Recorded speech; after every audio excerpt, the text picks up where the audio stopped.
Olá, seja bem-vinda. Hoje vamos falar sobre por onde eu começo aí a organizar as finanças, né? A minha vida financeira. Quem não me conhece, eu sou Kátia Santana, sou educadora financeira, servidora pública também. Estou nessa missão de ajudar aí mais servidoras públicas a sair das dívidas, né? Se livrar aí das dívidas e encontrar paz financeira, encontrar tranquilidade, realizar seus sonhos. Esse é meu objetivo, né? A minha missão. E para hoje, né, vamos falar aí sobre uma coisa que as pessoas me perguntam muito, né? Como é que eu começo? Como é que eu começo? E a ânsia de começar, de querer saber esse negócio de como começar, deixa eu até mudar uma coisa aqui. Pronto. Aí, bem. Então, e aí, como começar a organizar as finanças? E a maioria das pessoas, e eu tiro por mim também, a gente se preocupa muito naquela história de fazer, né? De fazer acontecer, de planilha, de ter planilha, aliás, a pessoa não sabe nem como começa, né? E a dificuldade dela é essa, de como começar, e acha que a resposta para isso está em ter uma planilha. Eu sinto te informar que não está, não é por aí. Mas eu vejo a ânsia, né, das meninas, das minhas alunas, nisso, nessa angústia de como eu sou desorganizada, sou descontrolada, e eu preciso sair das dívidas, por quê? Porque quando a gente vai procurar ajuda, é porque já não está mais, já está doendo muito. E a gente não sabe nem por onde começar. Hoje mesmo recebi uma mensagem de uma servidora, sim, vou dizer quase que desesperada. É a mesma coisa daquele famoso banco daqui de Brasília comendo o salário dela, né? Então, assim, falei, não entra na fila. Mas é porque é um desafio e a pessoa acha que não tem mais solução. E a gente sozinho é desafiador mesmo. Né? Então, por onde começar? É fazer relação das dívidas? É anotar todos os gastos? É ficar olhando extrato? Será que isso adianta? Começar dessa forma? Eu sinto informar, mas não é o caminho. Para a maioria das pessoas, esse não é o caminho. Por quê? E é uma coisa que eu bato muito em cima. Não adianta você ir para a prática, para uma planilha, para ver quanto é que está a sua dívida, sei lá o quê, se o seu comportamento, seus pensamentos, se o que te trouxe até aqui não mudar, não permanece. E muitas vezes nem consegue sustentar esse caminho de organização, esse caminho de sair das dívidas. Porque tem jeito de sair das dívidas, mas não é mágica, não é a fórmula mágica. É um processo e precisa de um passo a passo e precisa ser ação, precisa ter ação, precisa ter atitude para que isso aconteça, né? Então, a primeira coisa, quando a gente fala em organizar, em sair das dívidas, é assim, é onde eu quero chegar. A primeira coisa não é você anotar os gastos, não é você parar e olhar assim, e pensar, e escrever onde que eu quero chegar na minha vida financeira. O que eu penso?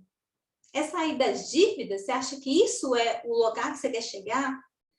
Sair das dívidas, ele vai ser uma das etapas para você conseguir o que você quer.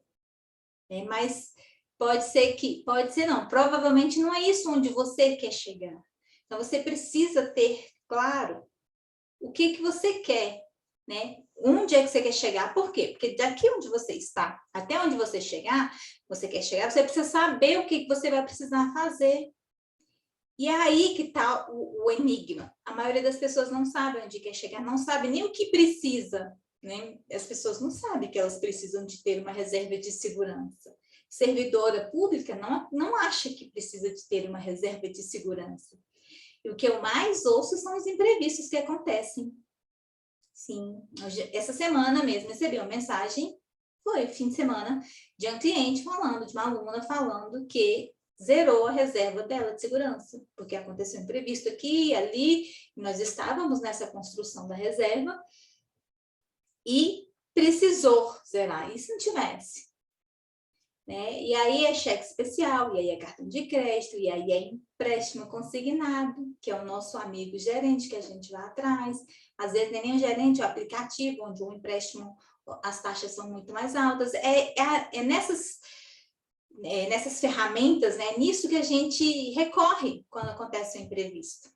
Só que os imprevistos, eles vão acontecer. Então, se você não se preparar, então, se você não sabe onde você quer chegar, qualquer lugar é lugar. Então, se você fala assim, eu quero ir para um parque, para uma praia, que em Brasília não tem praia, mas, sei lá, num parque. Qual parque? Não sei, vou sair por aí. Então, assim, qual o caminho que você vai pegar? Você pode ser qualquer caminho, porque você não sabe qual parque que você vai. Você não sabe qual restaurante você quer ir. Ah, vou sair por aí, vou ficar olhando e eu vou achar um. Isso na sua vida financeira não serve. Por quê? Você vai ficar igual, né, uma barata tonta, sem saber para onde ir. O GPS aí é excelente, né? Você não adianta colocar lá qualquer lugar. Ele não vai te dar esse lugar, a não ser que esteja algum local, algum estabelecimento com esse nome. Tirando isso, ele não vai encontrar esse lugar. Então, isso é muito importante, você entender onde você quer chegar, né? Então, a clareza do que eu quero. Só anotar os gastos não resolve o seu problema, eu sinto te formar isso. Anotar os gastos é uma das formas, mas apenas isso não resolve. E eu digo isso por experiência própria, né? Eu mesma já tive... sempre tive planilha na minha vida. Desde os 18, 19 anos que eu comecei a trabalhar, eu tinha um controle de gastos. No começo, eu fazia numa agenda. Até agenda do O2, um negócio assim, tal, que eu achava bonito, copiava, e sempre anotava lá os meus gastos direitinho. Então, eu aprendi isso, que anotar gastos era você controlar a sua vida financeira. Não sei nem como eu aprendi isso, porque na minha casa eu não tive exemplo nenhum prático de finanças. Eu só sei que meu pai trabalhava e que tinha dinheiro. Como as coisas aconteciam, eu não faço ideia. Não sei quando eu pagava conta, eu não sei quanto que custava nada, não tinha noção de nada. Isso até a gente vai falar um pouco mais para frente, quanto isso interfere também. Então, a primeira coisa é você saber disso. Você precisa saber onde você quer chegar. E aí, quando a gente tem o domínio do nosso dinheiro, das nossas finanças, a gente saber que a gente realmente tem isso, são duas coisas básicas. São como se fossem duas etapas nem básicas, macro, aquela maior, né? Quando você atinge isso é porque você realmente aprendeu. Mas para que isso aconteça, a gente precisa de pequenos passos. Então, o primeiro é o básico, é o que? A reserva de segurança, é a segurança, na verdade. A gente precisa se sentir seguro. O dinheiro, ele serve para isso, para nos dar essa segurança, para a gente se desenvolver, as coisas que a gente quer fazer na vida. Mas como é que vem essa segurança? Não é só você ser servidora pública e ter o seu cargo que vai te dar segurança. Eu sinto te informar que não é. Pelo contrário, muitas vezes essa segurança que você acha que tem, você não tem. E aí, por isso que a gente acaba fazendo dívidas, acaba fazendo empréstimos, acaba fazendo compras, achando que a estabilidade e a segurança que a gente tem no cargo é que vai pagar isso. De alguma forma, de alguma magia, vai acontecer. Né? Porque aí você vai adiantar 13º, você vai pegar, adiantar imposto de renda, que nem sabe se tem, mas vai adiantar. Né? Então, assim, são coisas que a gente está contando com a sorte. Olha aí. E não é assim que você, um adulto, precisa aprender a cuidar da sua vida financeira. Não, não é dessa forma. É tendo responsabilidade. Né? Então, na pandemia, a gente pôde observar muito bem o nível das pessoas quanto à segurança. Quantas pessoas não quebraram, quantos estabelecimentos. É um imprevisto que ninguém ia imaginar que ia acontecer nessa proporção, né? Até os próprios servidores públicos passaram sufoco de que, além dos aumentos que estão tendo em tudo, de próprios boatos e iniciativas também de redução no salário. Imagina a sua vida se hoje seu salário fosse reduzido. 25% do seu salário fosse reduzido. O que ia acontecer? Não sei se seria uma boa coisa, né? Será que você estaria preparado para isso, para essa redução? Então, a gente não pode confiar, a gente não pode entregar toda a responsabilidade na nossa vida na mão do governo, na mão de terceiros, né? Na aposentadoria que eu vou ter do governo, do dinheiro que eu vou receber. Não. Você está como se estivesse terceirizando responsabilidade sobre a sua vida financeira, né? Sobre o Estado, sobre o município, independente de quem seja o seu órgão pagador. A responsabilidade é sua, né? Inclusive, essa pessoa que eu recebi a mensagem hoje, ela falou que se sentia extremamente culpada. E é uma coisa que a gente sente mesmo. A primeira das coisas, emoções, vamos dizer assim, né? Sentimentos, é a culpa. E ela vem tão forte quando a gente está endividado que é um peso aqui que chega a causar doenças, né? Então, e é aí onde a gente tem que trabalhar muito. E você sozinho provavelmente não vai sair. Você vai continuar nesse ciclo de culpa porque você não sabe como sair. E você vai achar que a forma de sair é procurando gerente. A forma de sair é juntando todos os suas dívidas, empréstimos e consignados, e indo lá e renegociando, e refinanciando. E cada vez você vai lá. E aí apertou, né? Você conseguiu pagar 6 meses, apertou, aí você vai lá no gerente e procura de novo.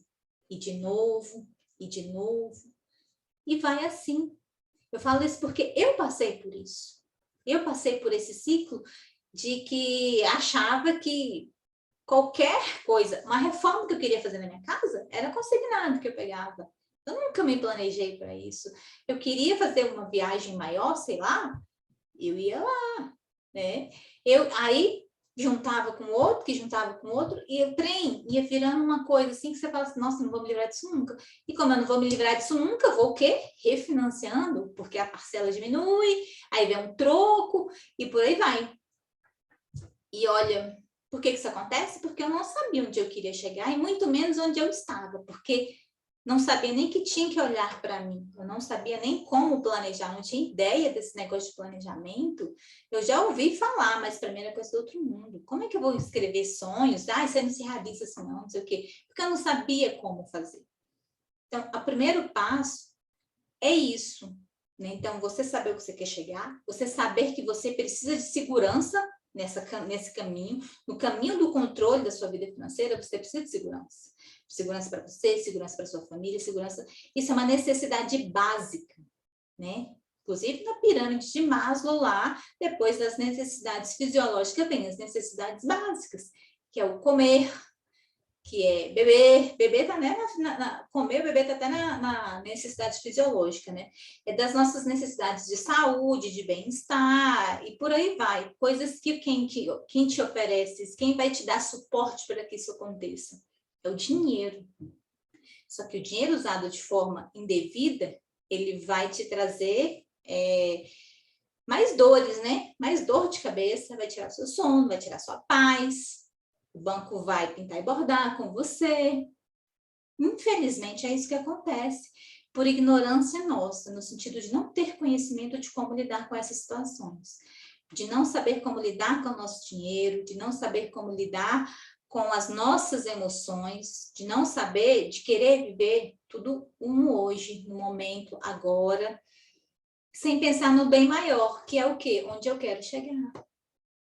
O que você... Então, duas coisas macros. Uma é reserva de segurança, que quando você já tem essa reserva de segurança, você já está no caminho, né, de dominar, de ter o controle do seu dinheiro. E a segunda é a liberdade financeira. Que é isso? Na verdade, é a liberdade que as pessoas chamam de independência financeira. E esse é um grande passo que muitas vezes a gente acha que é inalcançável. Eu, por mim, várias vezes achei que isso era como... Mesma forma de pensar de alcançar 1 milhão é a independência financeira. O que é isso? É quando os rendimentos, o seu patrimônio, aquilo que você tem, patrimônio é aquilo que gera rendimentos, tá? Não é a sua casa. Inclusive, na aula que eu dei, falei sobre o livro Pai Rico, Pai Pobre, que está lá no YouTube, falei sobre isso, ativo e passivo. Então, a sua casa não é um patrimônio que vai te gerar renda. Então, ela é um passivo, ela não é um ativo. Aqui na liberdade, o que é isso? A independência financeira é você não precisar trabalhar. Não depender mais do trabalho, que é quando a gente aposenta, antigamente, né, quando se aposentava, era isso que as pessoas imaginavam, que eu não vou precisar trabalhar e que aquele dinheiro vai render, vai me sustentar. Hoje em dia a gente sabe que isso não é verdade, né? Independente, a aposentadoria de hoje em dia não sustenta. Primeiro pelo custo de vida, no segundo, quando a gente está lá na melhor idade, nós temos muitos outros gastos que a gente não se prepara para isso. Então, é o momento de agora você parar e pensar, onde eu quero chegar com a minha vida financeira? Então, essa da independência financeira é o quê? Quando os rendimentos, eles custeiam o seu estilo de vida. Então, vamos supor, você tem imóvel alugado, que você recebe R$4.000 por mês, e esses R$4.000 pagam todas as suas despesas. Então, você tem uma independência financeira. Nesse sentido aí, você não precisa trabalhar, porque você vai estar recebendo esse dinheiro. Só que tem uma precariedade, né? Porque quando você mudar o inquilino, ficar sem alguém, você perde isso. Agora, quando você realmente tem esse valor investido, tem lá um dinheiro investido, sei lá, 1 milhão, 500 mil, que está rendendo R$4.000 por mês, os rendimentos, 500 mil não vai dar, acho que não dá isso não, tinha que ser 1 milhão. Aí você teria que fazer as contas aí, mas vamos supor que é, sei lá, 1 milhão. E está rendendo R$4.000 por mês. Eu acho que dá muito mais que isso, né? Com certeza. Mas R$10.000 por mês. Esses R$10.000 por mês, o seu estilo de vida, o seu custo de vida mensal, tudo que você gasta, né? Para você viver tranquilo, você gasta R$10.000, você custa, a Kátia custa R$10.000 por mês. E se ela tem esse rendimento do patrimônio dela investido, então significa que ela alcançou a independência financeira. Mas para chegar ali, tem vários passos, né? Ou às vezes, pelo menos, almejar. Pode ser que você fale assim, não vou alcançar isso. Tá, mas o que você vai fazer para chegar perto? Quais são os seus objetivos com o dinheiro? Então, o primeiro passo, grande passo, é o da reserva financeira, né? Que é a reserva de segurança. Que aí na pandemia a gente viu muito a necessidade. Inclusive, servidor público é importante, porque os imprevistos acontecem. O carro bate, sei lá, estraga alguma coisa, uma máquina que estraga, o que a gente vai fazer? Parcelar no cartão, já não tem mais nem limite, ou sei lá, alguma coisa que tem que fazer na sua casa, aconteceu um problema de saúde. Mais do que teve agora, né? Que vira e mexe tem alguma virose, dengue, não sei o quê, que aparece que a gente vai gastar com remédio, às vezes você não tem plano de saúde e esperar pelo governo vai demorar demais e você acaba pagando uma consulta particular, lá vai cartão de crédito, lá vai cheque especial, porque a vida acontece. Kátia, mas eu já estou tão endividada, tá? Então, a hora de parar, e aí é onde vem o segundo passo, é onde eu estou, né? Onde eu estou agora. Primeiro, da gente começar a organizar as finanças, da gente ter controle disso, não é a planilha. A planilha, ela é uma ferramenta que te ajuda? Sim, com certeza. Olhando para o futuro, não o que aconteceu no passado, né? Mas você ter clareza desses passos antes de chegar lá é o diferencial, que muita gente não... Por que muita gente começa e para? Porque não está preparada emocionalmente. Porque a base, tanto comportamental, emocional, não tem sustentação. E aí a gente vem de anos e anos de hábitos, de só gastar, de gastar como quiser, da forma que bem entender, como se não houvesse amanhã, a parar com tudo isso, assim, às vezes dói, às vezes é sofrido. E às vezes você não está preparada emocionalmente. Inclusive, tem um momento certo. Tem pessoas que não estão no momento, não querem olhar. E tudo bem, porque a vida é de cada um. Então, cabe a você entender o seu momento, né? Então, na independência financeira, a gente precisa o quê? É você botar o dinheiro para trabalhar com você. Então, tenha isso claro, que é uma das coisas que você vai buscar na sua vida. Chegar lá. Quem não quer ter o dinheiro trabalhando para a gente, né? Chegar lá na aposentadoria e quando se aposentar, ter, sei lá, 20 anos, 10 anos. Quanto você pode fazer hoje? Quais os primeiros passos que pode fazer para alcançar isso? O primeiro passo é construir sua reserva. Mas como é que eu vou construir minha reserva se eu estou endividada? Pois é. Aí é onde a gente vai entrar mais para frente, né? Mas você precisa entender que durante esse caminho entre construir a reserva e a independência, você vai ter o caminho de realizar seus sonhos, de usar o dinheiro para aproveitar a vida. Agora, o que acontece? A gente inverte a ordem, né? E aí, por isso que o caos se instala. Porque a reserva que é para te dar segurança, você não tem. E aí, quando o chão falta, você não tem. Porque nós não fomos ensinados a ter. No máximo que nós fomos ensinados é ter uma poupança. Eu lembro que na minha época, meu pai tinha um carnezinho, que se eu não me engano era colmeia, era um negócio assim, tinha umas abelhinhas, tinha uma abelha, eu acho, da minha época. E foi quando eu vagamente lembro desse negócio de poupança. Lembro que meu pai guardava dinheiro numa maleta, tinha uma maleta bem rígida, assim, e que eu via, e ele fechava a porta do quarto para poder mexer no dinheiro. Então, negócio escondido. Essas coisas que a gente...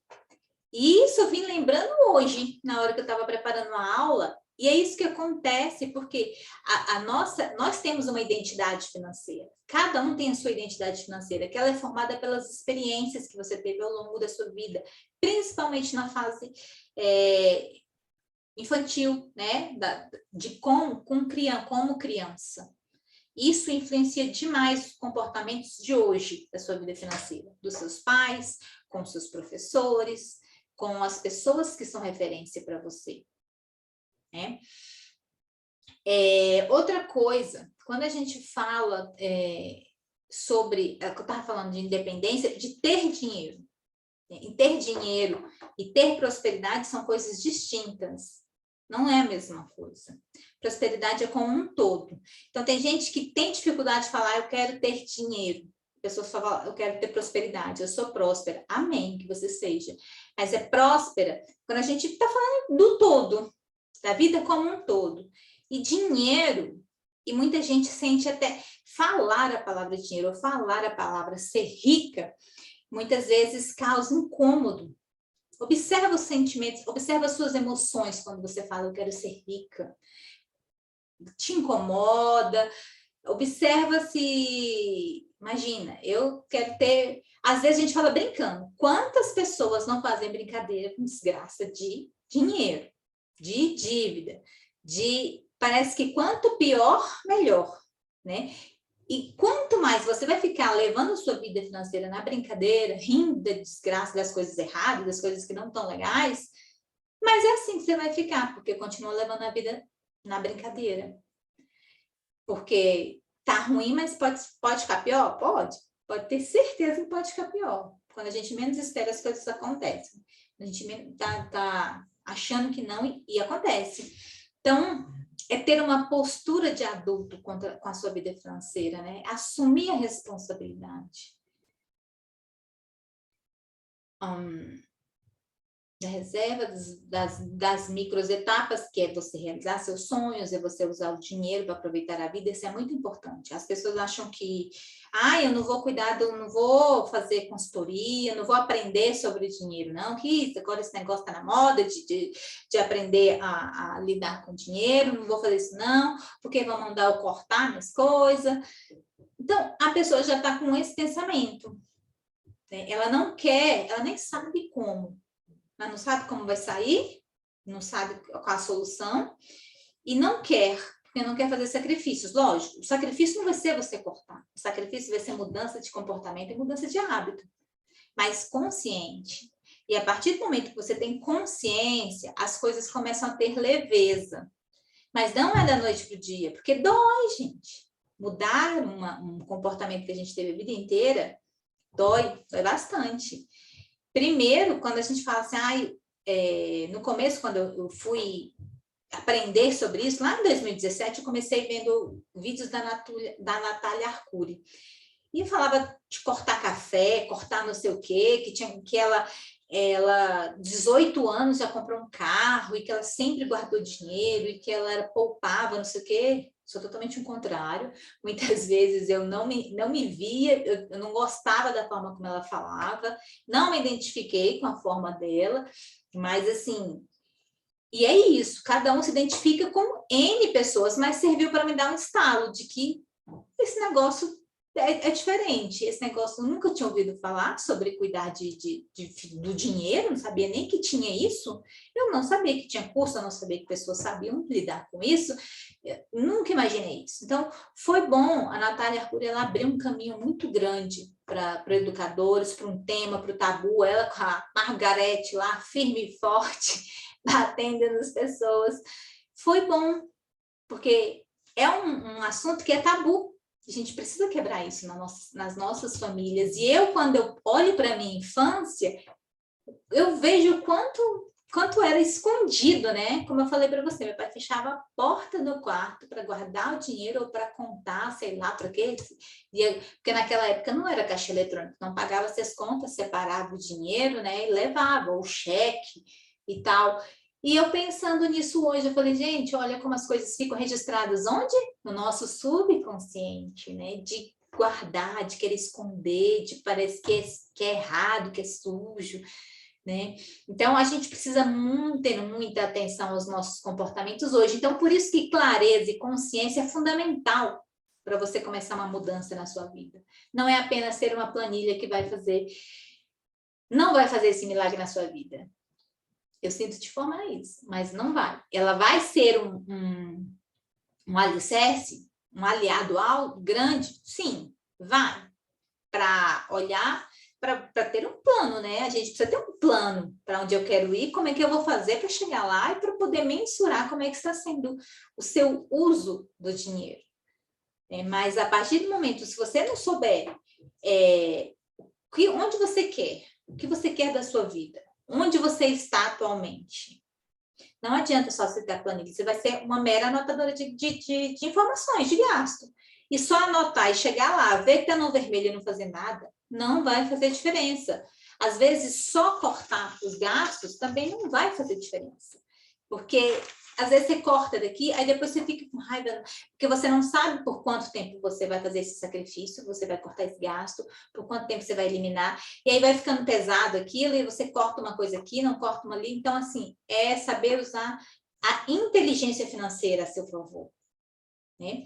E aí, outra coisa, então, clareza onde a gente quer chegar é o primeiro ponto, né? A segunda, inclusive, escrever qual o sonho que você quer realizar, tá? Nesse onde você quer chegar, escreva o seu sonho. E o seu sonho não pode ser sair da dívida, porque sair da dívida é apenas a ponte ali, é um meio, é uma das coisas que você vai ter que eliminar, que você vai vencer para conseguir alcançar aquilo que você quer, né? O segundo passo que eu falei é entender onde você está, e aí você ter clareza do que você precisa resolver, né? Para ir trilhando esse caminho. E aí, uma das coisas que é interessante é que quem está com dívida, a pessoa já percebe que ela precisa de ajuda, né? Hoje chegaram algumas pessoas novas no meu perfil e as duas entraram em contato falando que não sabiam o que fazer mais da vida. E dá esse desespero, gente. Eu já senti esse desespero mesmo. E eu falei, meu Deus, de chorar e não saber o que fazer, de ficar com o olho inchado, de tanto chorar, que não vê solução, né? Só que o que te trouxe até aqui não vai ser o que vai te levar para frente, porque o que te trouxe até aqui hoje foi um comportamento. A partir de agora, você assume uma nova postura e vai começar a construir uma nova vida para você, através de novos hábitos e novos comportamentos. Entende? Agora, outra coisa que preocupa é porque quem está endividado sabe que precisa de ajuda. Mas não é só fazer um mapa de dívidas, de como que vai resolver também. Só olhar todas as dívidas. Primeiro, só olhar não, né? Porque quando a gente pede para a pessoa fazer um mapa e eu procrastinei muito tempo de fazer o meu, quando eu vi o total dos meus consignados, né? Eu falei, caracas, dá quase uma casa aqui. Dependendo de um apartamento pequeno, com certeza daria. E pagando para banco para pagar besteira. Besteira, assim, que eu não sei, eu nem lembro para que esses benditos estavam no meu conta-cheque, né? Agora, a pessoa que ela fala assim, não tenho dívida não, mas meu dinheiro não sobra, ou sobra só um pouquinho. Aí essa pessoa acha que ela não precisa também aprender a cuidar da vida financeira. Tá, e aí eu pergunto assim, então você tem reserva de segurança? Porque essa reserva de segurança ela é fundamental para toda servidora, para toda mulher, para todas as pessoas, para todas as famílias. Ninguém, a não ser que você tenha muito dinheiro sobrando na conta e você, né, vai estar lá só se preocupado em investimento. Você não está preocupado aqui em multiplicar, em sair das dívidas, se libertar dessa prisão. Não. Então, eu acredito que quem procura esse tipo de assunto, quem está aqui, quem vai assistir depois, é porque quer se libertar, quer melhorar. Então, a pessoa que acha que não tem dívida, ela às vezes é muito pior. Por quê? Porque ela acha que ela não precisa de nada. E só precisa de um imprevisto na vida dela para ela dar um passo para trás e detonar as finanças. Recorrer e ir lá no gerente, que uma coisa vai levando a outra, e vai levando a outra. Então, se a pessoa não tem reserva de segurança, que é para servidora pública, porque a reserva de segurança vai depender do vínculo que você tem, né? Então, se você é servidora pública, você tem uma certa estabilidade. Então, você não vai ter aquela preocupação de ser mandado embora amanhã.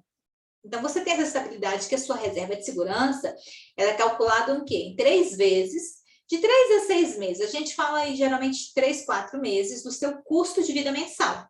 Essa é a sua reserva de segurança. Não é o quanto você recebe, mas quanto você custa. Quanto é o seu custo de vida por mês? Então, você vai calcular esse custo de vida vezes 3. E aí você vai ter o número X. Se você custa 5 mil por mês, então 15 mil é a sua reserva de segurança, no mínimo. Então, você vai deixar ela guardadinha lá, você vai começar a investir no investimento de liquidez imediata, que você possa retirar sem preocupação. E a partir daí você vai começar a trilhar novos caminhos. Né? Agora, quando a pessoa não tem, então é sinal que precisa. Então, todos nós precisamos ter, tá? Então, tenha isso muito claro. Se você acha que você não tem dívida, você não precisa aprender, você está redondamente enganado. Porque só precisa de um imprevisto para te desestabilizar. Né? Inclusive, quando a gente perde alguém querido, são vários gastos. Qualquer coisa, gente. A gente precisa ter dinheiro guardado. É fundamental. Investido. Não é só colocado lá na poupança, achando que ele está lá e está rendendo. Para quem não tem conhecimento nenhum, é melhor estar lá do que estar debaixo do colchão, né? Mas você pode muito bem melhorar isso. Melhorar esse investimento, essa aplicação aí. Tá? E hoje nós temos várias pessoas falando sobre isso. E uma das formas mais simples é um tesouro direto, é um CDB de algum banco que tenha fundo garantidor de crédito, então é uma nova etapa. Então, é caminhando para frente, não é estar no 0 a 0, é sobrando e investindo. Isso é quando a gente já está no passo de controle das finanças, né? Quando já sobra.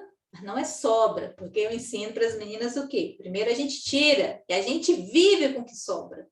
Aprender isso, e eu falo isso porque eu aprendi a aplicar na minha vida. Então, 10% no mínimo eu tenho que tirar do meu orçamento por mês para aplicar. E o que sobra disso aí é que eu tenho que viver. Mas é quando a gente tem metas claras. E isso é bem desafiador no começo, porque a gente não acha caminho para nada, né? E uma terceira etapa, então nós falamos que para chegar lá é saber a clareza de saber onde eu quero chegar, entender o meu ponto de partida, onde eu estou hoje, né? Se você está endividada, se você não está endividada, não sobra dinheiro, mas você não tem reserva, se você não tem os sonhos, se você não tem um controle, então você precisa entender disso. E a terceira etapa, porque são 4, e a terceira etapa é o quê? Mudança de pensamento. Isso eu falo muito. Acho que quem me conhece é uma das coisas que eu mais falo, porque o que eu acredito é que eu vivenciei. Como eu falei para vocês no começo, eu sempre gostei de matemática, sempre tive controle escrito nas minhas finanças. No começo, não quando jovem, não entendia de Excel, né? Então, eu anotava numa agenda os gastos, cartão de crédito, eu já colocava divididinha, não botava cartão de crédito, eu colocava assim, o valor da fatura, mas eu sempre aprendi meio que assim, por lógica, para mim, né, que das parcelas. No começo eu tinha dificuldade, mas eu tinha esse controle. Não adiantava de nada, porque eu gastava do mesmo jeito. porque, não sei, na cabeça da pessoa sempre ia acontecer uma mágica. No começo não era tão descontrolado assim. Boa noite, Veio. Então, o primeiro passo é a gente ter clareza de onde eu quero chegar. E a maior dificuldade das pessoas é justamente essa, de não saber o que você quer na sua vida financeira, de quais os sonhos, de que você quer realizar, né? Sendo que o primeiro deles é o quê? É a segurança, que é a reserva de segurança. Né? Mas dentre eles, quais outras coisas você quer realizar? E aí eu disse que sair das dívidas não pode ser a meta principal, né? O objetivo principal. A saída das dívidas é um passo, é uma coisa que vai te ajudar a alcançar o que você quer realizar. Né? O segundo passo é entender o seu estado atual, onde você está agora. Está endividado, está no 0 a 0, está sobrando, está investindo, qual o passo atual? Isso é para começar a organizar as finanças. E o terceiro, que é o grande, que é eu acho, para mim, é um dos principais, tanto que um vai vindo atrás do outro, né? Porque sem a clareza também não adianta, como eu falei, sem um GPS você não vai chegar a lugar algum. É a mudança de pensamento. E essa mudança de pensamento, muita gente, ela, como é que se fala? Ela não dá importância, acha que é besteira, porque eu achei que era besteira no começo, falo por mim, que para mim seria essas besteiras de ficar repetindo frase, de que nunca sei o quê, porque eu não queria olhar. Na verdade, eu nem sabia como é olhar para dentro de mim. Porque quando eu comecei a entender esse negócio de mudança de pensamento, foi quando entrou o autoconhecimento na minha vida.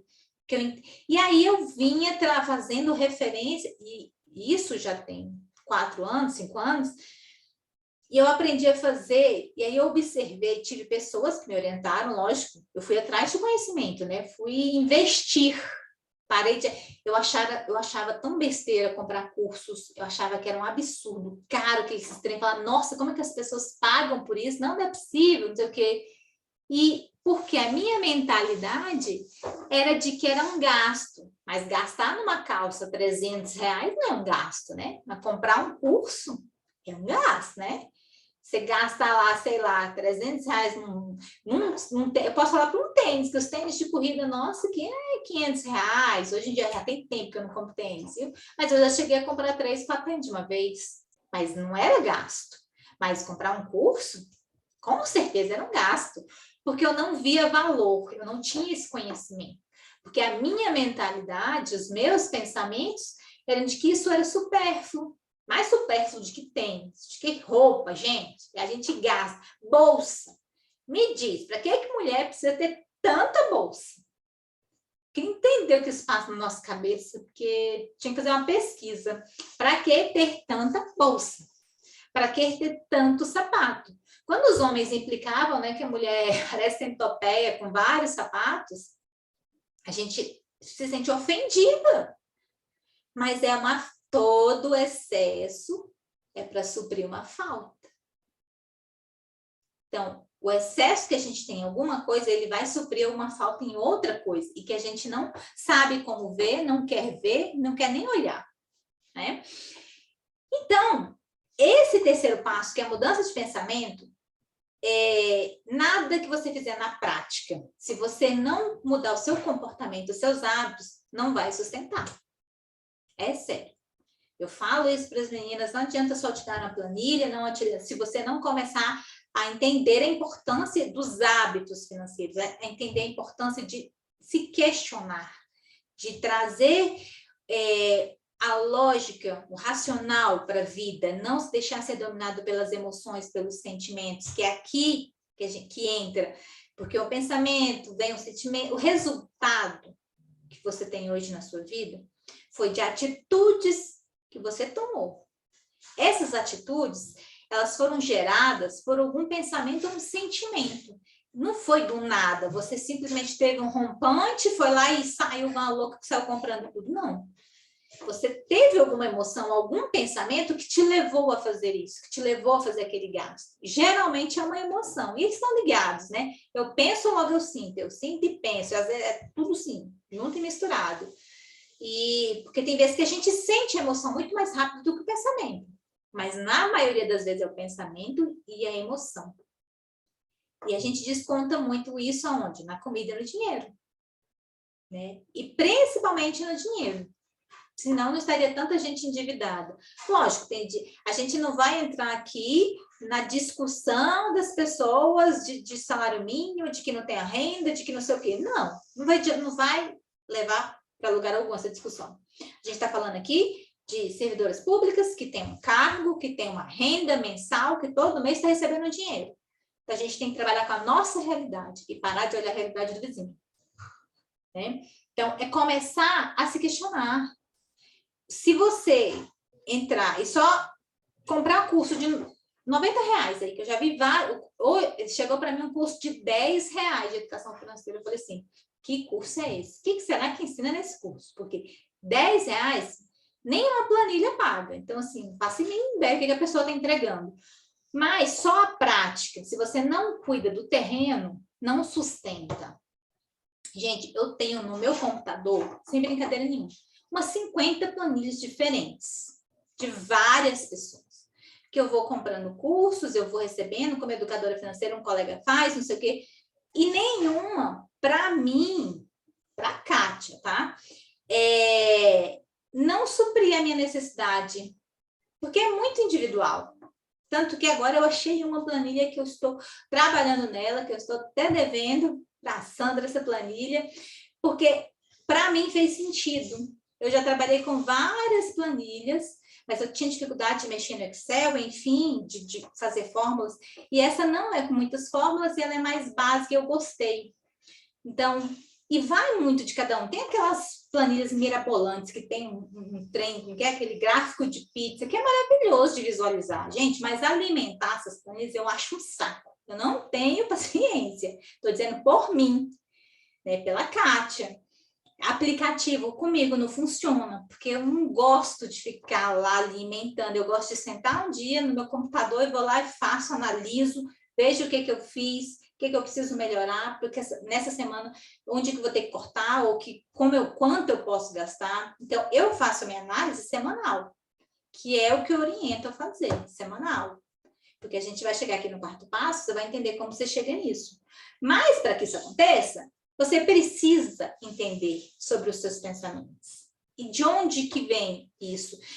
É quando você começa a se questionar, igual, enquanto você achar que ser rico é ruim, que a riqueza é ruim, que você só precisa do básico para viver. Quem é que nunca falou aí que eu não preciso de muito? Só preciso do suficiente para viver. Eu só preciso do básico para viver. Que a gente acha que contentar com isso é o que Deus tem para a gente. Porque muitas vezes a gente ouviu também na igreja de forma equivocada a forma de falar do dinheiro. E se sei lá, é um demônio o dinheiro, é um trem ruim. Como se o dinheiro fosse culpado de tudo. Né? Eu me senti, gente, eu tinha tantas crenças relacionadas à minha religião, ao dinheiro, que vencer essas barreiras foi um desafio. Assim como crenças que eu tinha de criança, de ter visto. E é aqui que entra isso. Você olhar, pegar um papel, e vai ser sua tarefa de casa, pegar um papel, olhar para a sua história e buscar observar. Se você já fez, busque observar coisas diferentes. Hoje, eu preparando aula, lembrei de 2 comportamentos que eu não tinha lembrado até então. Eu já estou nesse caminho há quantos anos? 3 anos no mínimo, 19, 20, 21, 4 anos que eu estou mexendo com educação financeira. E hoje eu tive 2 insights de comportamentos da minha infância. Então, é aquela história. À medida que a gente vai mexendo, a gente vai voltando. Por isso que eu falo que as crenças, aquela lista de crenças que eu sempre dou nas aulas, aquilo não faz mais sentido para você, busque na sua vida outros tipos de crença. E às vezes as crenças, elas estão aonde? Em situações que a gente vivenciou.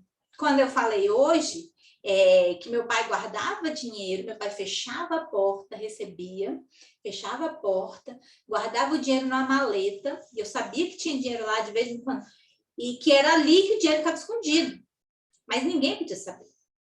né? Lógico, medo de ser roubado, enfim, mas essas coisas que a gente vê influenciam na nossa vida, né? Que tem que ser guardado, que tem que ser segredo, que você não pode compartilhar, que você não pode falar. Família.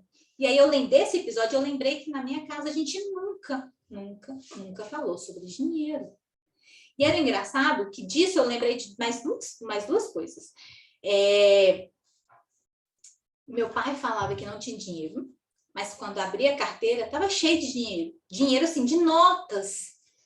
E como que você não tem dinheiro, mas você abre a carteira e está cheio de dinheiro? Uma criança não vê lógica nisso, né? E aí, olha o que hoje eu fui entender uma coisa que eu fiz, um comportamento que eu tive na minha vida, mas que veio disso. Por quê? Porque meu pai falava que não tinha dinheiro, mas a carteira dele tinha dinheiro. E eu queria um negócio, mas ele não queria me dar porque não tinha dinheiro. Por quê? Porque o dinheiro estava comprometido para outras coisas, né? Compromissos da casa, mas falar que não tem dinheiro, a criança vai entender isso como, gente? Meu pai está mentindo, porque tem dinheiro na carteira dele. Olha a mensagem que a gente passa para os nossos filhos, né? E eu, quando fui estudar, e eu falava isso. Gente, quantas vezes repeti? Não, tem dinheiro não. Tem dinheiro não, tem dinheiro não. Mãe, mas é aquele cartão de crédito, que a criança agora, hoje em dia, é o cartão... Mas o cartão de crédito, mano. Meu filho, mas ele tem que pagar, só que eles não entendem. Só que a gente acha, na nossa cabeça, que eles entendem, né? A gente acha que eles são adultos, que eles sabem tudo. Coitado. A gente não sabe, quem dirá a criança. Olha a nossa responsabilidade para ressignificar isso que a gente já plantou, né? Então, aqui em casa é uma coisa que eu venho trabalhando o tempo inteiro sobre isso. Hoje as meninas já têm cartão, meu marido até abriu uma conta no Neon, que tem lá conta para criança. É bem legal, é bem interessante. Mas esse fato dele falar que não tinha dinheiro, e eu já acho que eu já falei numa das minhas mentorias para as meninas que eu gostava de canetinha, e naquela época ter canetinha era coisa de rico. Na minha época não era qualquer pessoa. Lápis de cor, a gente não tinha quem dirá canetinha, né? E meu sonho era ter um jogo de canetinha. E meu pai não comprava material escolar, né? Porque éramos 3 e tinha muito mais outras coisas para fazer, né? Mas eu não entendia isso. Hoje eu falo assim, gente, a gente precisa, quando a gente fala assim, precisa explicar para as crianças, a gente precisa explicar mesmo. Olha, não vou poder comprar isso porque a gente vai comprar aquilo. Hoje eu falo dessa forma para os meus filhos. Nós não vamos no cinema esse mês, porque nós fomos mês passado e esse dinheiro a gente vai fazer outra coisa. Então, eu explico, eu não falo que eu não tenho dinheiro, mas eu falo o quê? Que é verdade. Aquele dinheiro a gente vai usar em outro passeio. Eles não precisam ter... o que eles querem da gente é que a gente explique o porquê que aquilo não vai acontecer. Eles só querem entender. Eles não vão bater o pé se eles entenderem. Eles não vão dar de rebelde. Eles só precisam entender. Eles só querem se sentir parte, não excluídos. E o que a gente faz? Exclui. Não, esse assunto não é para criança. Não, que isso aqui... só não tem dinheiro, mas não explica nada. E aí eu queria essa bendita canetinha. E na carteira do meu pai tinha dinheiro, meu pai não queria me dar dinheiro. O que eu fiz? Eu fui lá e peguei dinheiro na carteira dele. 2 vezes. Na primeira ele percebeu, perguntou para mim, eu falei que eu não tinha pegado, que era mentira que eu tinha pegado. E depois eu fui lá e peguei de novo, porque ele falou. E aí eu tomei uma surra tão grande que eu nunca vou esquecer. E eu lembrei disso hoje, foi relacionado a dinheiro. Eu já tinha falado sobre isso, acho que é uma das minhas mentorias, mas eu não tinha feito essa associação. Por que que eu quis? O que me levou a esse ato, esse gesto? Eu tinha, sei lá, 10 anos, 11 anos, não lembro. Eu acho que eu estava na 5ª série na época, devia ter 11 anos. E hoje que veio esse estado, de quê? De falar que não tem, mas eu via que tinha, eu queria, não tinha explicação, e eu queria porque eu queria, porque eu achava que eu podia ter. Eu não entendia que tinha, assim, que tinha carne, que tinha sei lá o quê, que tinha outras contas muito maiores. E aí, quando eu trouxe isso para consciência, eu posso ressignificar isso na minha vida. E isso não vai ser mais alguma coisa que vai me atrapalhar. Então, nós temos muitas crenças. Nós vivemos, eu com 47 anos, o quanto eu já vivi na vida. Então, quantas experiências eu tive em relação ao dinheiro. Então, a mesma coisa eu falo para vocês. Busque olhar para a sua vida, porque, gente, se a gente não tivesse crença, ou de merecimento, ou de identidade, qualquer uma crença, a gente estaria assim, nadando em dinheiro, estaria rico, porque nada seria impossível. Porque o que nos impede é o medo. E o medo vem da crença, vem daquilo que nos paralisa. Né? O medo ele serve para nos proteger, mas só que a maioria das vezes ele serve para nos paralisar de ir além do que a gente pode ir. Então, a gente saber isso, você trazer esses pensamentos que te incomodam à tona e ressignificar isso, falar assim, não, isso não me pertence mais. Eu não preciso ter medo disso. Isso não vai acontecer. Eu sei. E aí, o que você fala?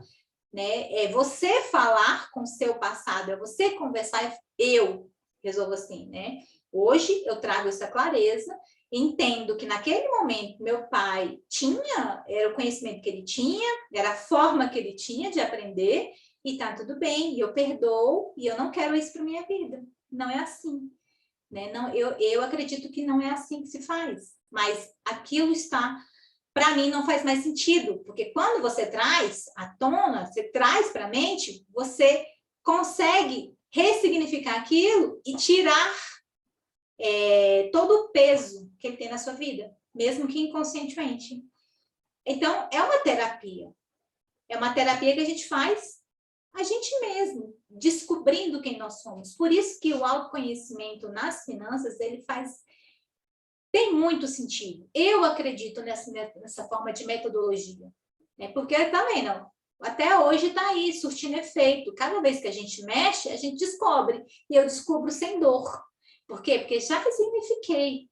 Mas quando dói ainda, você lembrar de algum episódio, lembrar e trouxer dor, aí você precisa, né, conversar com alguém, com um terapeuta, para uma forma de ressignificar isso, de perdoar.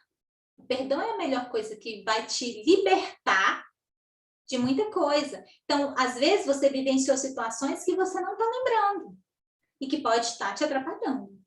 Né? Então, faça esse exercício depois, revisite aí suas memórias de frases, de coisas que você ouviu, né? O que pode estar te impedindo de ser mais próspera, de não ter só o suficiente? Porque ser rico é bom, você pode ajudar muitas pessoas, você pode ter muitas experiências, você vai poder compartilhar isso com outras pessoas.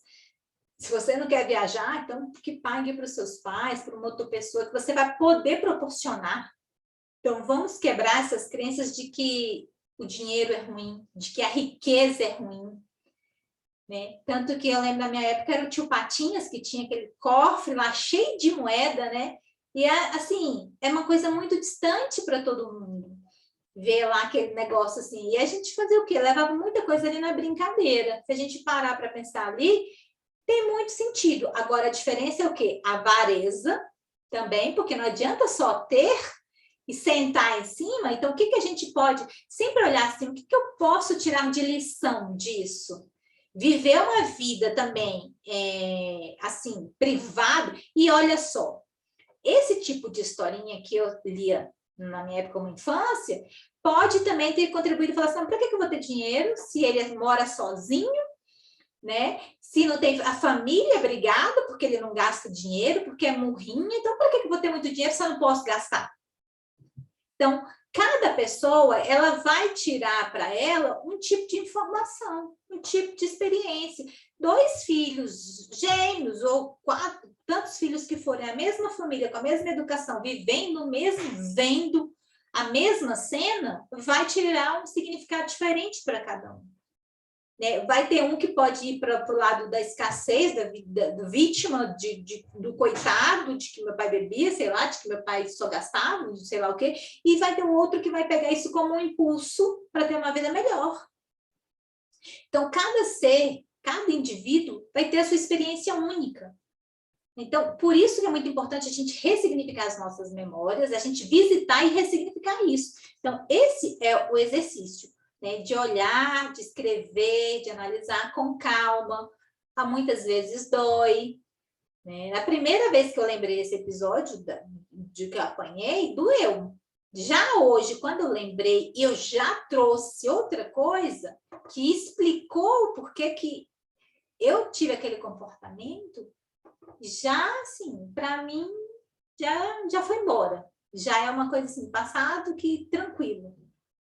Então, cada um de nós vai ter um momento na vida, né? De cada fase, de cada experiência que você vivenciar. E vira e mexe, a gente vai lembrando de alguma coisa aqui, outra ali. Então, é importante para a gente se libertar desses pensamentos, né? Isso é a nossa identidade financeira. Os nossos pensamentos, eles estão com a gente, eles acabam construindo essa identidade nossa. A forma como eu penso, a forma como a minha atitude. Isso é muito importante. Eu, quando comecei a estudar sobre educação financeira, eu tinha vergonha de falar. Gente, a gente não fala sobre dinheiro. Imagina, falar sobre dinheiro na internet. Quantas crenças eu não tinha? Medo de julgamento, medo de acharem, vender um curso, oferecer uma consultoria. Nossa, é mercenária porque ela já é servidora. As minhas crenças, ninguém falou. Mas dentro de mim, além dos sabotadores, né, aquelas vozinhas que ficam enchendo a paciência da gente, que a gente tem que dialogar e deixar ela para fora, reconhece e deixa ela de lado, que foi o que a gente conversou num dos encontros desse mês, sobre os sabotadores. É importante reconhecer e falar, olha, eu reconheço, você está aqui, mas essa informação não é relevante agora. E deixa de lado. E vai fazer a sua vida, as coisas que você tem que fazer, porque senão você paralisa. Né? Então, eu olhando para mim, falei assim, gente, é mesmo, eu não queria fazer isso, eu não queria fazer aquilo, não tinha coragem de oferecer nada, porque o que as pessoas vão falar? Sempre pensando no que as pessoas vão julgar, o que vão falar. E aí é quando você se liberta, você fala, por que você faz isso? Qual a sua missão? Por que você quer sair dessas dívidas? Por que você quer essa liberdade financeira? Por que você quer essa paz financeira? Por que você quer dominar suas finanças? Isso é um motivo que só você vai saber dizer. Não é as outras pessoas, é você, é individual, é de cada um. E é o que vai te motivar. A motivação, ela não sustenta nada, mas a motivação é uma das causas de nos ajudar a ir para frente. A gente precisa de ter um motivo, por que eu faço isso? Né? Eu quis fazer isso porque eu queria melhorar, eu queria ser uma pessoa melhor. E o meu dominó, o meu gatilho foi a vida financeira, que eu melhorando aí, eu me melhorei como pessoa como um todo, porque eu precisei fazer esse autoconhecimento financeiro e eu descobri tanta coisa que eu fui estudar o autoconhecimento em si. Mas foi a forma de eu chegar lá, foi através da minha dor na vida financeira. Que eu precisei ressignificar a minha vida, a minha forma de falar com os meus filhos, a minha forma de ver o mundo, a minha forma de julgar as pessoas, meu olhar para o mundo mudou completamente. Então, é isso. A gente precisa olhar para dentro. Descobrir por que esses pensamentos incomodam. Porque a partir daí você precisa ressignificar. Não vai adiantar você querer ter uma vida financeira e continuar pensando que ser rico é ruim, que o rico, a pessoa rica, ela é arrogante, ela é snob, que só precisa do básico para sobreviver. Então, seja rico e doe. E fique com o básico. Mas faça mais pelos outros, porque ser pobre não vai adiantar, não vai ajudar no nosso país. Agora, se você é uma pessoa rica, que você consegue, você tem para você contribui, e você ainda ajuda outras pessoas, você está ajudando. Aí é a diferença entre achar que igual dinheiro não traz felicidade, aquela velha frase que todo mundo comenta, mas para que dinheiro isso não vai trazer felicidade? Será? Será que o dinheiro não traz felicidade? E tem que colocar a felicidade, o peso da felicidade da sua vida toda no dinheiro? Ele é uma parte importante da sua vida. A gente não pode menosprezar isso e colocar como se fosse um insignificante. A diferença é no poder que você dá. Se você colocar o dinheiro como um centro, um único, aquilo, eu só vou ser feliz quando eu tiver 1 milhão na minha conta. Eu só serei feliz quando eu tiver quitado todas as dívidas, quando eu tiver sobrando dinheiro. Não espere que as coisas aconteçam para você ser feliz só quando chegar lá. Seja feliz durante a jornada. Não coloque a sua felicidade em outras coisas. Mas ela vai te ajudar em muito. Com certeza você vai ser muito mais feliz se você tiver Paris, se você tiver sua casa própria, se você tiver aquela casa reformada, linda e maravilhosa, cada um com seus sonhos. Se você estiver realizando seus sonhos, você vai ser muito mais feliz. Né? Do que, não estou dizendo que quem mora num barraquinho, não sei das quantas lá, não seja feliz, sim, mas vai faltar muita coisa, gente. E a gente não precisa passar por essas privações. E se a gente tem condição de ter uma vida melhor, por que que você vai abrir mão disso? Né? Como eu digo sempre, Deus nos fez imagem e semelhança dele. E ele fez a gente aqui nesse mundo para sermos o nosso melhor, para darmos o nosso melhor e devolvermos isso. E isso significa cuidar dos nossos dons, dos nossos talentos, mas também dos recursos. Porque depois a gente vai pagar sobre isso aí, né? Prestar conta sobre tudo isso. Então, as coisas se misturam, sim. A nossa vida, ela é tudo, as áreas, elas são misturadas. Então, a gente não pode fechar os olhos e não falar sobre dinheiro. Pelo contrário. É igual, não sei que alguém já viu aquele filme Encanto, que fala assim, não falamos do Bruno, aí é o dinheiro. Não falamos do dinheiro. Falamos sim, aqui a gente fala sobre dinheiro. Quem não assistiu, assista. É muito lindo esse filme Encanto, da Disney. É muito legal ver as forças, são 12 forças que ele mostra lá, é bem bacana. E aí a gente quebrar isso, né? E dentro, né, de nós mesmos. Então, começar a quebrar isso dentro de você. A Vera falou que eu escutava muito de que adianta ser rico, mas não ser feliz. Olha só, justamente isso que eu tinha falado da felicidade, né? Mas, gente, tinha um rapaz, eu lembro que quando eu era jovem, assim, nova, e tinha um rapaz na minha rua que apelidamos ele de Marajá. Naquela época, acho que era da época de Fernando Collor, porque ele tinha uma casa de 2 pavimentos, era mais bonito da rua, e aí o povo já fica lá, o que será que ele faz? Será que ele assaltou? Sabe, essas piadinhas sem graças, mas que ali tem muita crença por trás, né? Que acha que para a pessoa ter alguma coisa melhor na vida, ela fez alguma coisa errada. E não, gente. Né? Nós temos dons e talentos que podemos ser, sim, ricos e fazer por onde. Né? Então, lembre-se, o resultado vem das suas atitudes, que vem dos seus pensamentos, que vem, né, dos pensamentos e sentimentos que causam as atitudes e os resultados. Então, precisa ressignificar isso. E aí, para a gente fechar aqui a parte maior, Kátia, isso tudo é um dos passos para você organizar a sua vida financeira. Porque a partir do momento que você muda os seus pensamentos, você começa a ter uma mentalidade de crescimento, de que as coisas são possíveis, você acreditar, focar na solução e não no problema, já é um grande passo, porque você já sabe onde você quer chegar, você sabe onde você está hoje, o que você vai precisar fazer para chegar lá, você mudou seus pensamentos e agora você vem para a prática, para a ação. Que aí sim, uma das coisas, e hoje é que eu vou falar, é do controle financeiro propriamente dito. Mas não é anotar os gastos apenas, porque só anotar gastos não adianta. Então, o que eu trabalho com as meninas é sempre o quê? É de ter como se fosse potes, envelopes. Eu prefiro trabalhar assim, de ter metas para o dinheiro, né? De você ter limites, porque e aí você vai o quê? Vai ajustando ao longo do caminho. Se você nunca fez, precisa começar. Então, é como se fosse potes, porque no livro Os Segredos da Mente Milionária, ele fala de 5 potes, então são os potes maiores. Reserva, investimento, lazer, parari, parará. Eu já venho como se fosse cada despesa fosse um pote, né? Como se fosse aqueles potes de arroz, de biscoito, como se a gente colocasse dinheiro, porque no começo a gente tem muita dificuldade de fazer isso, né? De separar dinheiro para cada coisa. A gente simplesmente vai pagando contas. Nós somos meros pagadores de contas, é isso que somos. As pessoas acham que isso é cuidar do dinheiro. E não é. Né? Olha os passos que a gente precisa para entender um pouco mais sobre o assunto. E aí é quando você vai para o negócio propriamente dito. Você vai escrever, como se você fosse fazer um raio-x da sua vida. Quais as despesas que você tem, assim, os seus gastos na sua vida, do seu estilo de vida. Você vai escrever todos eles no papel, né? Sei lá, água, luz, telefone, nananã, nananã, lazer, manicure, tudo que você gasta.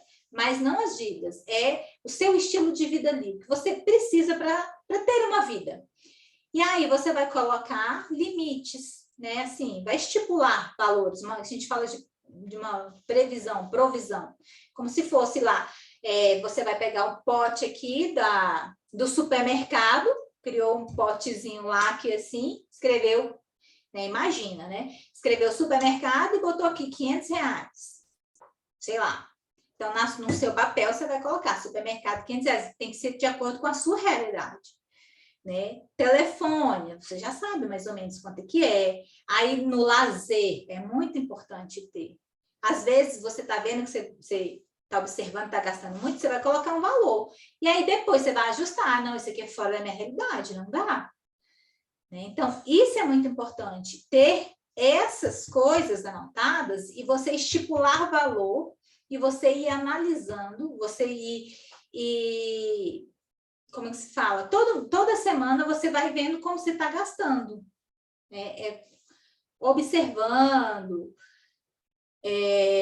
analisando mesmo. O importante é você ainda mais quando a gente está começando, eu acho muito importante isso. Não deixar para fazer uma vez por mês. Porque você já aconteceu a vida. E aí? Como é que você vai tomar um rumo diferente? Então, deixa claro, anota aí. Eu até coloquei no Stories essa semana. Mostrei para vocês o dia que eu tenho meu planejamento aqui. Eu tenho dia e hora do meu planejamento financeiro. Aqui no meu calendário do mês, está bem aqui, o mês de maio, ó, bem aqui na minha frente, tem dia e hora marcada. Toda segunda à noite, que agora eu vou ter que mudar, né? Mas toda segunda, tarde e noite, eu tenho meu horário ali, que eu vou olhar como que estão os meus investimentos, o que eu gastei, quanto que eu tenho para gastar ainda até o final do mês, até meu próximo pagamento, né? Até meu ciclo meu ciclo porque o meu ciclo financeiro, e olha só, o ciclo financeiro não necessariamente precisa ser de 1 a 30. Eu, quando fazia isso, para mim não adiantou, porque eu recebo dia 20. E aí eu ficava perdidinha, que dinheiro tinha que ir para o mês, enfim. Então, hoje meu ciclo financeiro é de 21 a 20. Então, a minha planilha não fecha como a das pessoas normais, e tudo bem. Tem que fazer sentido para quem? Para você, não para as outras pessoas. E quando eu fiz isso, nossa, para mim foi um alívio, porque eu ficava assim, recebo dia 20, aí tinha conta do dia 10, aí não podia esquecer no meu pagamento lá até o dia 30, que eu tinha escola, que eu tinha não sei o quê, para poder passar para o saldo do mês subsequente, que né, de abril para maio, de maio para junho. E hoje não. A minha planilha é do dia 21 ao dia 20 de cada mês. Acabou. Eu não chego lá no dia 30 para ver quanto que tem, que para mim não vai fazer diferença o dia 30. Para mim faz diferença o dia 19, o dia 20, que é o final do meu ciclo financeiro, é esse. É 19, dia 20, não é dia 30, como a maioria das pessoas. Mas porque para mim fez sentido assim. E, gente, quando eu entendi esse método para mim, foi um alívio. Para mim, tirou um peso, porque não precisei mais ficar, fazer um monte de conta para passar para o outro mês, que não sei o quê.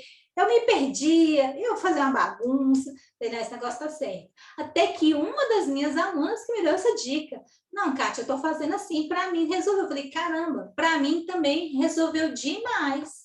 Né? Então, se você, sei lá, se você recebe dia 7, às vezes pode ser que seja interessante para você fazer esse controle.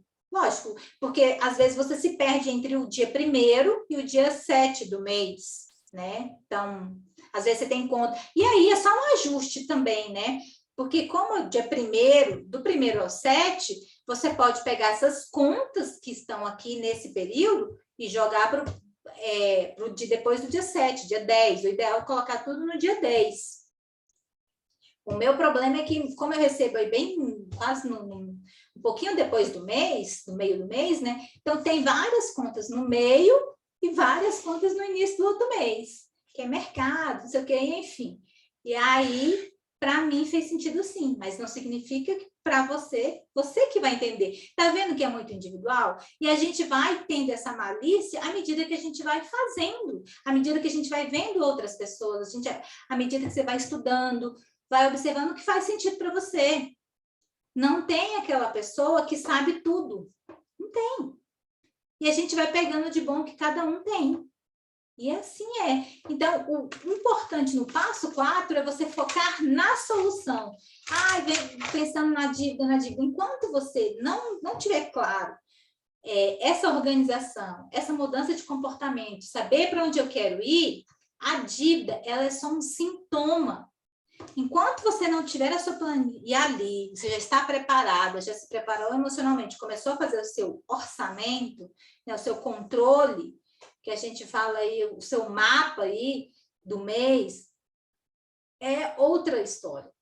Então, você mesmo, e aí você vai ajustando isso. Então, todas as suas contas, todos os seus gastos, ele tem que estar na sua planilha. Aí sim vem a planilha. E aí você já não é só uma anotadora de gastos. Você vai anotar, você vai acompanhar, você vai analisar e você vai ajustar. E cartão de crédito não entra na sua planilha, tá? Só para dizer bem claro que cartão de crédito não é uma despesa. Cartão de crédito é um meio de pagamento. Então, ele não entra na sua planilha. O que entra na planilha é no seu controle, né? Porque às vezes você quer fazer o seu controle por um aplicativo. O que entra na planilha é os gastos que você fez. Então, se você tem dificuldade, perde o controle do seu cartão de crédito todo mês, pega um post-it aqui, ó, desses aqui, e coloca, estipula, toda vez, dá uma olhada quanto que está o saldo, estipula um valor para você gastar. Eu não sou dessas, eu prefiro estipular valor como se fosse cada pote, como eu falei para vocês. Supermercado, tanto, TV a cabo já tem um valor, sei lá, o celular. Tem contas que são variáveis, tipo salão. Você pode estipular um valor, R$200 por mês. E você que tem que ser aquela pessoa que vai ficar de olho em você. Não tem ninguém que vai ficar de olho em você. Eu tenho uma conta, eu tenho um gasto para mim que é diversos. Eu não abro mão desse gasto para mim, que é um gasto que eu não presto conta. R$200, Kátia, lá diverso. Para mim, funciona assim. Eu não quero ficar anotando sabe? Comprou chocolate, comprou balinha, comprou água, Não, eu tenho esse valor que está lá na minha planilha, inclusive eu geralmente faço no débito ele, ou então saco R$50 na minha carteira e fico lá, e vou controlando só coisas que não estão na minha planilha, que não estão no meu orçamento, mas que eu quero gastar. Uma outra coisa que apareceu. Por isso que a planilha é muito importante. Você ter essa clareza dos seus gastos, das coisas que você vai gastar. Não num monte inteiro, tipo lazer, né? Aí você coloca lá lazer. Coloca as coisas mais principais, sei lá, restaurante, um cinema, e aí cinema, barra, sei lá o quê, os streams, ele entra no lazer, porque é uma coisa que pode ser cortada se for necessário. Né, que é o quê? Netflix, Disney, que mais? Esses canais a pago aí, né? Spotify, por aí vai. São coisas que nos dão qualidade de vida, né? Mas que não são essenciais, né? Mas que são importantes. Para mim é importante. O Spotify, né? Para mim nem tanto, mas meu marido é extremamente importante. Então, você colocar esses e ter cuidado. Por isso que é importante a gente saber para onde está indo, né? Porque às vezes, olha, para você ter noção, eu fiz uma assinatura de um canal desses aplicativo de meditação. Lá em 2020, eu acho, foi 2020. Aí eu paguei de uma vez lá, nem sei. E aí depois eu nem estava mais fazendo negócio, quando eu vi 2021 veio lá, sei lá, R$200, 100 e tantos reais. Eu quase caí de costas. Que raio é isso? Era uma assinatura que eu não estava preparada, que eu não lembrava. E aí eu falei, meu Deus do céu, e agora? Aí fui lá, cancelei. Serviu para o outro ano, né? Na verdade, se eu tivesse entrado lá no consumidor.gov.br, eu tinha havido esse valor. Mas na época eu nem sabia que poderia fazer isso, né? Reclamar, porque eu paguei uma assinatura anual de uma vez só, eu poderia ter pago mensal, e eu simplesmente esqueci. Só que quando a gente vai cancelar, eles falam que não pode mais, só para o outro ano, que foi o que aconteceu para 2022, não veio. Mas, se eu tivesse ido atrás realmente dos meus direitos, eu acho que tinha conseguido reaver alguma coisa assim, proporcional. Mas não existe isso, né, de você não poder cancelar. Mas a gente vai deixando as coisas passarem. Ah, isso dá trabalho. Ah, não sei o quê. Aí o trabalho é o quê? Perder dinheiro. Né? Isso acontece com qualquer um de nós. Então, nessa fase do foco, é justamente isso, é você entender. Então, coloque suas despesas, anote num papel, você não precisa esperar uma planilha, anota no papel. Né? E vai lá, coloca tudo, limites para as coisas que você gasta. Eu acho que isso funciona para a maioria das pessoas. Pode ser que tem gente que prefira anotar tudo, X, e tudo bem. Prefere ter um controle de quanto gasta do que limitar valores. Igual, qual é a importância disso? Vamos supor, você tira R$200 todo mês para o salão. Só que vai ter um mês, seu aniversário, sei lá quando, você vai fazer umas luzes, vai fazer uma hidratação, vai gastar R$500 aí, R$600 no negócio. Aí você sabe que nesse mês que você vai querer fazer né, essa recalchutada no cabelo, você vai se programar para isso. Ou que seja, você vai se planejar, não esperar chegar para passar no cartão e dividir em 10 vezes. Essa é a lógica do planejamento. Existem coisas, e a maioria delas são previsíveis. IPTU, IPVA, o seguro do carro, que é as coisas que a gente paga sazonais. Então, você ter isso por mês faz muito sentido. E é uma das formas de você controlar isso, ter esse controle do seu dinheiro. Né? Então, use isso com sabedoria, faça, aplique na sua vida, busque usar, ter ferramentas que estejam à sua mão e que faça sentido para você. Né? Como eu falei, planilhas tem aos montes em todo lugar. Mas a que vai funcionar para você, às vezes seja aquela mais simples. E tá tudo bem. Não tem que ficar mostrando para todo mundo, falando. Você tem que fazer sentido para você. E se alguém falar, eu vejo muitas pessoas falando método 50, 30, 20, porque no livro do T. Harv é que ele fala isso e várias outras profissionais falam. Para mim, Kátia, tá? Eu não gosto, não faz sentido. Eu sei, eu vou guardando, investir, vou limitando, colocando lá os meus percentuais de investimento. No meu caso, hoje, o que eu consigo guardar é 10% e todo um valor que eu guardo além, que eu já não estipulei, que é o que vem de extra, eu estou guardando tudo. Porque hoje é o que dá para mim. Então, às vezes, a gente fica querendo se encaixar no modelo dos outros. Agora, tem para pessoas que vai dar super bem, que vão preferir, e tudo bem também. Se a pessoa quer 50% de despesas, quer lá 10% de doação, não sei quanto, 10% de educação, 10% de lazer, 10% de sonhos, 10% de aposentadoria, pronto, acabou, já foi 100%. Faz sentido? Ótimo. É isso que eu falo. Não, cada um tem que entender e assumir a responsabilidade do que faz sentido. Por isso que vocês precisam estudar, precisam ter conhecimento, precisam ler. Porque só ficar pegando dicas na internet não resolve. Não resolve, fica só no superficial. Enquanto não for lá aprofundar, principalmente nessa parte de autoconhecimento financeiro, você fica perdido, batendo cabeça. Né? Então, aquelas perguntas, tem umas perguntas bem profundas que a gente faz para poder extrair, né? Trazer o que está lá no subconsciente para o consciente. Isso é importante. Então, é isso que eu queria falar com vocês hoje.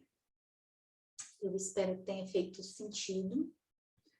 Né? E aí, eu vou parar a gravação e aí, se alguém quiser falar alguma coisa, estou à disposição.